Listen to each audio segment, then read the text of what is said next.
Исәмісі Шолы ТВ телеканалында яңалыклар вакыты, студияда мен Румел Карамиев, игътибарыгызга бүгінгі программаның төп темалары. Тагын бер бакчага артта бүгін Шолыда 115-нче йолдызчык балалар бакчасы ачылды. Экологияга файда икътисади яктан да отышлы Шолыда Россиядә бердән-бер канализация калдыкларын эшкәртү проекты тормышка ашырылачак. Татарстан президентын яки шәһәр советы депутатларын бүген үк сайларга мөмкин. Шолыда алдан тавыш бирү кампаниясы старт алды. Ул кайчанга кадәр дәвам итер һәм анда кемнәр катнаша ала? Ләйсән Ханова ачыклады.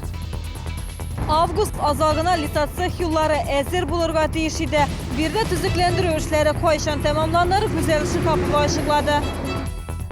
Балалар йорты коллективы уңышлар һәм проблемалар хакында сөйләште. Ачылганнан бирле бер тапкырда төзекләндерелмәгән учреждениягә капиталь ремонт таләп ителә. Республиканың иң яхшы шәһәр почтальоны Шолыда яши. Аның белән хәбәрчебез очрашты.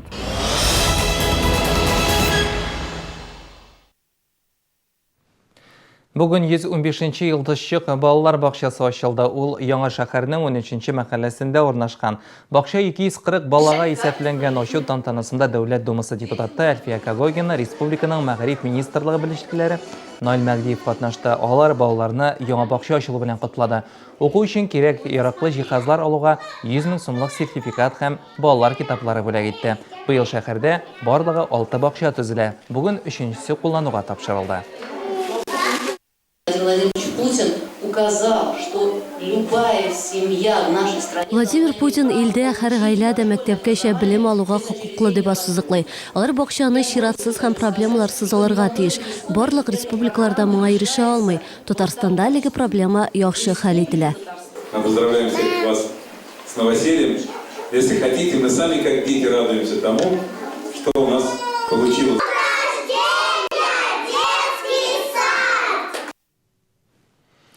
Көнкүреш калдыкларыннан күмер һәм газ ягулыгы җитештерәчәкләр Шолыда Россиядә бердән-бер булган канализация калдыкларына җыелган ләм эшкәртү буенча махсус инновацион проект гамәлгә ашырыла. Бу хакта инвесторлар республика лидеры Рөстәм Миңнеханов белән ачыктан-ачык сөйләшү вакытында белдергән иде. Бу бик отышлы булачак ди оештыручылар. Ел сайын Россиягә чит илдән 25 000 тоннадан артык күмер кертелә. Яңа завод аена 3200 тонна активлаштырылган күмер җитештерергә мөмкинлек бирәчәк. Әмма әлеге комплекс эшли башласын өчен оешмага илтүче юл юк. Барысы турында тулырак хәбәрчебез сюжетында. Шолы су каналынан җыелган ләм калдыклары 100 гектар җирне били. Еллар дәвамында ул табигый ысул белән юкка чыгарга тиеш булса да, 1 200 000 куб метр ләм җыелган. Бу чыннан да бүгенге көндә актуаль проблемаларның берсе.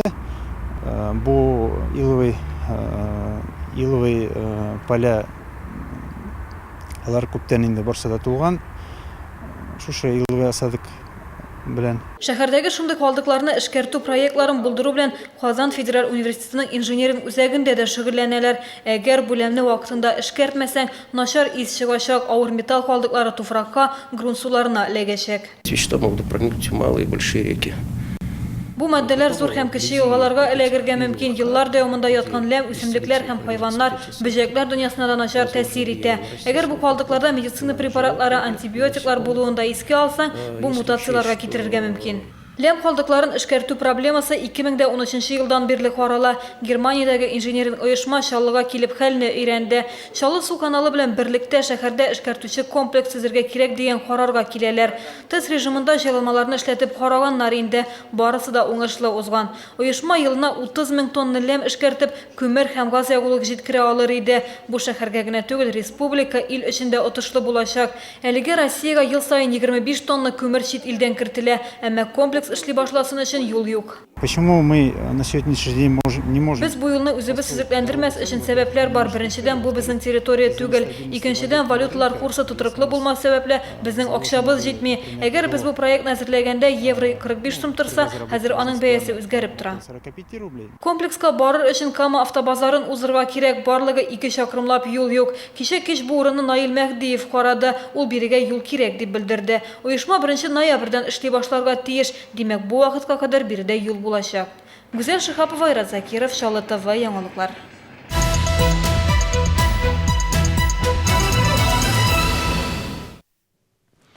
Сойлауға бүгін Үкшолада алдан тауыш беру кампаниясы старт алды. Шақырдашлар театраль сойлау комиссияларына келіп кандидатлар үшін өз тауышларын бере ала. Есігізге түшірем, бұйыл біз Татарстан президентінің һәм шақар советі депутатларын сойлайшақпыз. Алдан сойлау шақырдашларыны қызықсындырамысың. Сойлау комиссияларының бірсінде біздің хабаршыбыз Лейсан Хановда болды.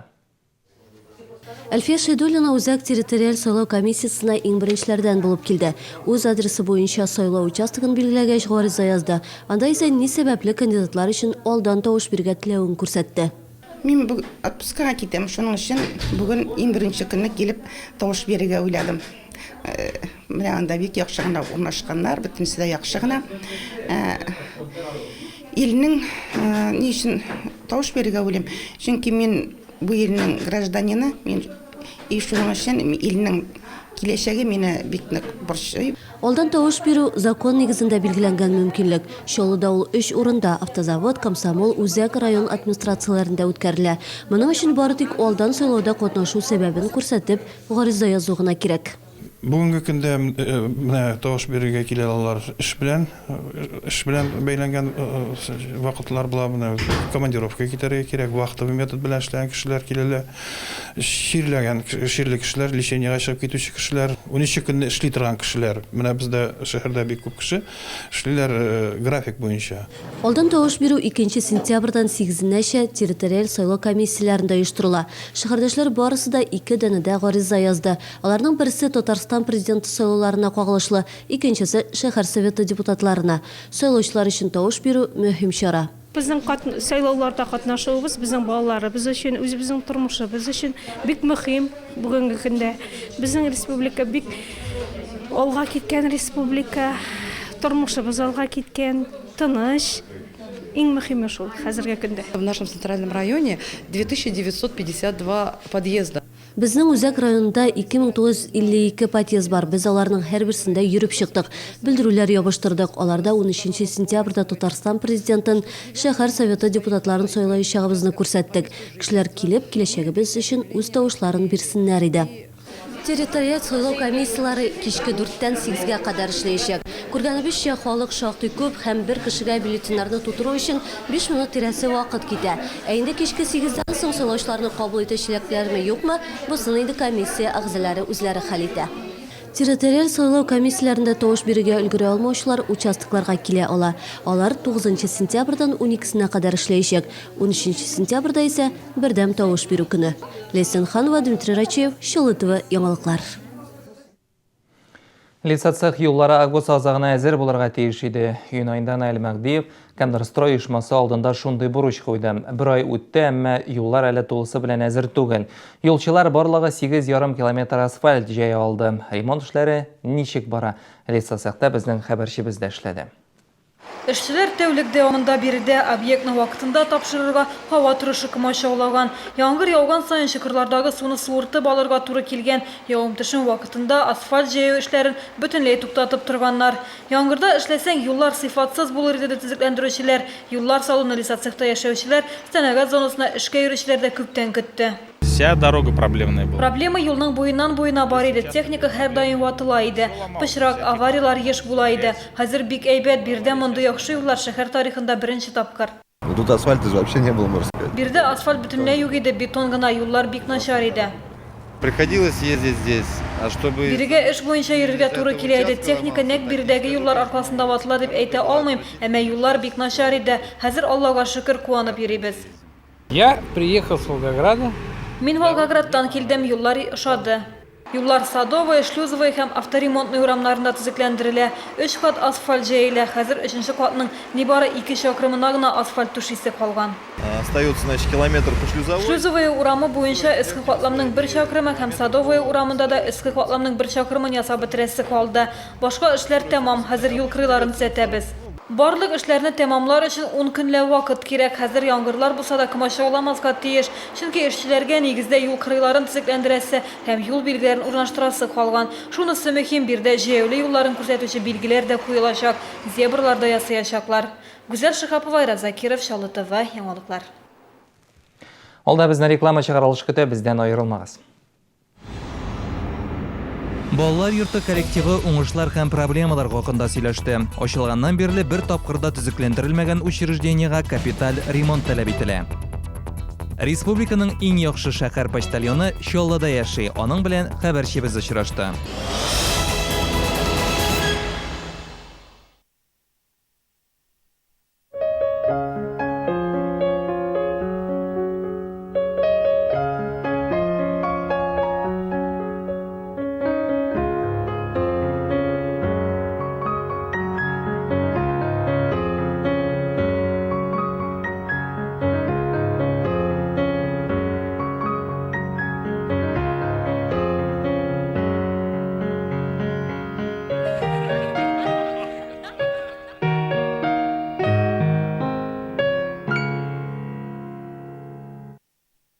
Фирменные магазины Пеплас. Только сейчас скидки на школьную форму до 30%. Плюс скидки по дисконтной карте. Поспешите. Оптовые ярмарки России теперь и в набережных Челнах. Например, вот такие куртки, пальто, пуховики всего от 1000 рублей. С 31 августа по 5 сентября КДК КамАЗа. 2015 елның 13 сентября бердәм тавыш бирү көне. Татарстанда республика президентын һәм җирле үзидарә органнарына депутатлар сайлыйбыз. 2015 елгы сайлаулар 900-дән артык сайлау кампаниясын 3 миллионга якын сайлаучыны берләштерә һәм Татарстанның барлык районнарында үткәрелә. Һәр граждан сайлауда катнашырга хокуклы. 2015 елда иң мөһим сайлаулар. Моя семья приехала в Челны, когда я еще был ребенком. И вот уже 12 лет лечу людей. Мне посчастливилось работать в самом современном центре экстренной медицины страны. Я как врач рад, что здесь так заботятся о жизни и здоровье людей. Уверены за здоровое будущее своих детей. А их у меня 4. Люблю Челны. Иду на выборы.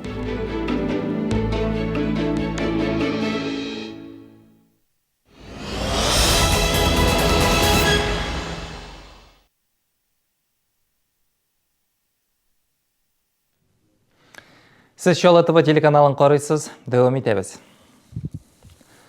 Қобат ясалма кертәләр темасын әйләнеп қайтабыз, исегізге төшерәм, узган атнада ИХИДИ инспекторлары кертәләрне тиешледән бигрәк булуын ачыклаган иде. Бүген юлчылар хаталарын төзәтүгә керештеләр. Ипподром тукталышы янында юл төзекләндерү бригадасы эшли. 2 атна элек ясалган тигезсезлекләр иске шаблоннар буенча башкарылган. Ясалма киртәнең биеклеге 9 см иде. Яңа стандарт буенча 7 см, ә без иске стандарт буенча ясадык. Хәзер менә әзрәк биеклеген алдык һәм моторлап асфальт белән янардык. Мәктәп балалар бакчаларына илтүче юллар аерым контрольгә алынды. Нәкъ бу участокларда җәяүлеләрне бәреп китү очраклары еш теркәлә. Ел башыннан юл транспорт һәлакәтләрендә 50-дән артык бала зыян күрде. Юлчыларга Яшьлек проспектында тагын 4 киртәне кисеп тигезләргә кирәк булачак. Лучше. Бик уңайлы хәзер. Элек биек иде, стандарт буенча түгел иде. Это правильно, у кого-то низко. Кабер машиналарының подвескалары түбән. Шуңа күрә аларга мондый биеклекне үтү кыен. Тынычлык проспекты буенча 27-нче мәктәп каршында урнашкан ясалма киртәнең биеклегендә стандартларга яраклаштырдылар. Машина йөртүчеләрне күбесе мондый тигезсезлекләрдән риза түгел. Автомобильгә зыян килмәсен өчен инспекторлар машинаны алдан туктатырга кирәк дип кисәтә. Фәридә Сабирҗанова, Гүзәл Хәбибуллина, Айрат Закиров, Чаллы ТВ яңалыклар.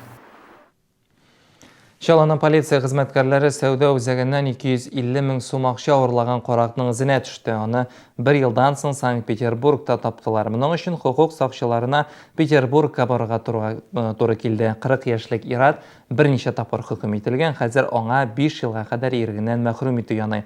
Урлаган акчаларны ул үз хаҗәтләре өчен Петербургта тотып бетергән. Он признался, что заприметил, где находится сейф. Ул сейфның кайда булуын, анда ире сум акча барлыгында искәргән. Ачкычларның кайда яшерүләрен белгәннән соң, бер кешедә булмаганда сейфны ачып, акчаларны урлап качкан. Балалар йортына ремонт керек. Бүген бу хакта ярты еллык нәтиҗәләргә багышлап үткәрелгән киңәшмәдә сүз булды. Учреждение ачылганга инде 37 ел. Шушы вакыт эчендә биредә бер тапкыр да капиталь төзекләндерү үткәрелмәгән. Хәзерге вакытта балалар йортында 60-ка якын малай һәм кыз тәрбияләнә. Бүген хезмәткәрләр өчен җитди киңәшмә үтсә, сабыйлар уен мәйданчыгы ачу тантанасында күңел ачты. Балалар йортының проблемалары һәм куанычлары турында безнең хәбәрчебез ачыклады. Ребятки, паровоз! Сколько у него колес! Сабыйлар гына түгел, яңа мәйданчыкка тәрбиячеләр үзләре дә куана. Аны бу ел ясадылар, бүген рәсми ачылыш. Шул уңайдан балалар йортында зур бәйрәм оештырдылар. Тәрбиячеләр клоун ролендә үзләре башкара. Учреждение хезмәткәрләре әйтүенчә, балаларны паркка алып чыгу шактый катлаулы, ә хәзер алар көн саен заманча мәйданчыкта уйный алачак. Эта площадка хороша тем, что, во-первых, Бу мәйданчык иң беренче чиратта куркынычсыз булуы белән яхшы. Бирдә модульләр йомшак келәмгә урнаштырылды. Алар барысы да яшь үзенчәлегенә туры килә. Бездә балалар туганнан алып 4 яшькәчә тәрбияләнә. Мәйданчыкта яңартылган верандаларда хәйриячеләр тарафыннан булдырылды. Бүген балалар йортында учреждениегә даими ярдәм итүчеләрне билгеләп үттеләр. Алар исә үз чиратында алга таба да булышырга ышандырды. Мы будем в любом случае помогать дальше. Biz alga taба да ярдәм итәчәкбез. Мөрәҗәгать итегез. Шатлык китерү безнең үзебезгә дә ошый. Балаларга ни кадәр күп кирәген ишетеп кенә белмибез. Үзебезнең дә 5 балабыз бар. Кызганыч, ата-анасы сабыйлар да шактый шул. Бүген балалар йортында 60-ка якын сабый тәрбияләнә. Күбесе туганнан бирле бирдә яши. Бүген учреждениедә ярты еллык эшчәнлеккә нәтиҗә ясадылар. Алга таба планнар билгеләделәр. Наш дом ребенка. Безнең балалар йорты 1978 елда төзелгән. Үз көчебез белән ремонт башкарырга тырышабыз әлбәттә. Тик хәзер инде капиталь төзекләндерүгә ихтыяҗ бар. Алга таба муниципалитет тарафыннан игътибар булуга, безгә ремонт өчен акча бүлеп бирүлегә өметләнәбез. Шулай ук балалар йорты хезмәткәрләре әйтүенчә, сабыйларга алимент юллап алу мәсьәләсе дә кискен тора. Бу юнәлештә суд приставлары белән тыгыз элемтәдә эшләү кирәк, диде алар. Ләйсән Ханова, Дмитрий Рачев, Шолы ТВ, яңалыклар. Республиканың иң яхшы шәһәр почтальоны Чаллыда яши. Бүген Татмедиа акционерлык җәмгыяте тарафыннан оештырылган бәйге нәтиҗәләре билгеле булды. Подписка нәтиҗәләре буенча югары күрсәткечләргә ирешкән почтальоннарның һәм почта бүлекләрен ачыклап аларга рәхмәт белдерү күркәм традициягә әверелде. Җиңүче шәһәрдәшебезнең эш урында безнең хәбәрчебездә булып кайтты. Сумка у нас тяжелая, бывает от 8 килограмм до 10 даже бывает носим. Так что нужно здоровье.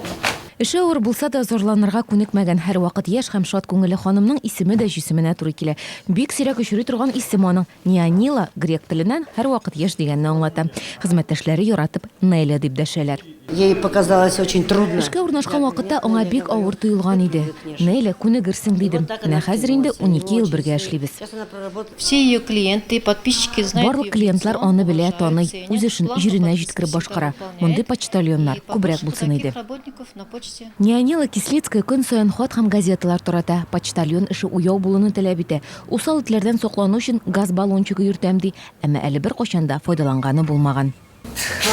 Вот так раскладываю по ящикам. В основном у нас работа с пенсионерами, требуется отзывчивость с ними.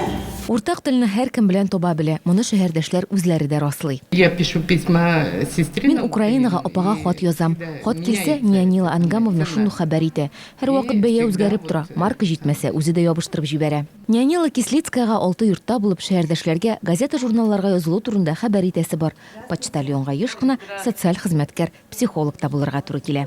Фәридә Сабирҗанова, Гүзәл Хәбибуллина, Дмитрий Рачев, Чаллы ТВ, яңалыклар. Тагын бер көн тарих битләренә язылды. Мин Румил Кәримов сезнең белән саубуллашам. Иртәгә һичшиксез сезнең белән күрешербез. Исән-имин буласыз.